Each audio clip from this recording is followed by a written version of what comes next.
Hey everybody, and welcome back to Diva Styles. This is going to be a template preview video, and I did one for the Cracker Jack box. The measurements for this will be over on my Patreon page.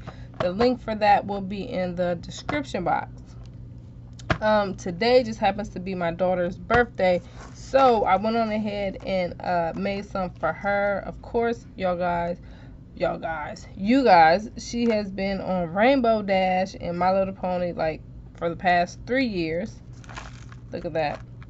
Now, because I just did this for the video, I just used regular printing paper, nothing special, and I actually just taped it to put it on.